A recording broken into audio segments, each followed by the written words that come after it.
এই দেশের মানুষ নামাজ না পড়লেও যদি কেউ নবীকে কটূক্তি করে তার কলিজা ছিঁড়ে যায়, সে রাজপথে নেমে যায়। আমি বলবো যারা নবীকে কটূক্তি করে, নবীর নামে গালিগালাজ করে, এদের মৃত্যুদণ্ড এই আইনটাও যেন বাংলাদেশের এই সংসদ থেকে পাশ করা হয়। যারা নবীকে অস্বীকার করে তারা কোনোদিন মুসলমান থাকতে পারে না। এটা আইনের মাধ্যমে, এটা বাংলাদেশের পার্লামেন্ট থেকে ঘোষণা হবে, সেটা আমরা চাই।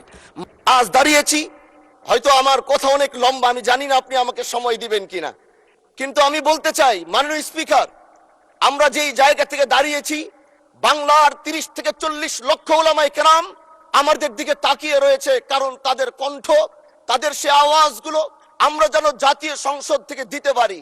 তার মধ্যে অন্যতম একটি হলো মা কানা মুহাম্মাদুন আবা আহাদিম মির রিজালিকুম ওয়ালাকির রাসূলুল্লাহি ওয়া খাতামান নাবিয়্যিন ওয়া কানাল্লাহু বিকুল্লি শাইইন আলিমা।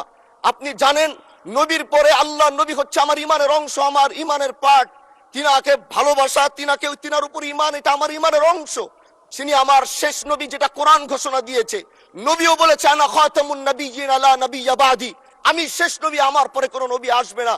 কিন্তু মাননীয় স্পিকার, দুঃখের সাথে বলতে হয় বাংলাদেশের এরকম একটি পার্ট রয়েছে, যেই পার্টের এক অংশ মানুষ তারা নবীকে অস্বীকার করে, তারা মুসলমান দাবি করে, এবং এই বিষয়ে অনেকেরই ধারণা আছে, তারা জানে। আগামীর অগ্রগতির ভিত্তি আনোয়ার ইস্পাত, স্ট্রংগেস্ট স্টিল সিন্স 1978।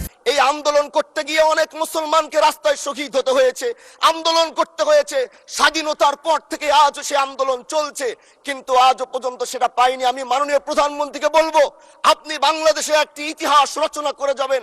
আপনার মাধ্যমে যদি এটা স্বীকৃতি পায়, যারা নবীকে অস্বীকার করে তারা কোনোদিন মুসলমান থাকতে পারে না, এটা আইনের মাধ্যমে, এটা বাংলাদেশের পার্লামেন্ট থেকে ঘোষণা হবে, সেটা আমরা চাই। মাননীয় স্পিকার, আরেকটি কথা, আপনি জানেন আমরা আমাদের নবীকে সবচেয়ে বেশি ভালোবাসি, যিনি আখিরি নবী, যাকে বলা হয়েছে ওয়ামা আরসালনাকা ইল্লা রাহমাতাল লিল আলামিন। আমরা বারবার দেখছি কিছুদিন পর পর কারা যেন কিভাবে এসে আল্লাহ নবীর শানে কটূক্তি করে, নবীকে নিয়ে অশ্লীল ভাষায় গালিগালাজ করে, নবীর শানে কটূক্তি করে। এই আন্দোলন, এই সংগ্রাম করতে গিয়ে আপনিও মাননীয় স্পিকার দেখেছেন, রাস্তাঘাটে আন্দোলন করতে গিয়ে কত মানুষ মৃত্যুবরণ করেছে। যদি একবার বাংলাদেশের আইনে, কারণ মুসলমান যদি আমাদের বাংলাদেশের পার্সেন্টেজ অনুযায়ী আমাদের অবশ্যই মুসলমানদের সংখ্যা এই দেশে অনেক বেশি।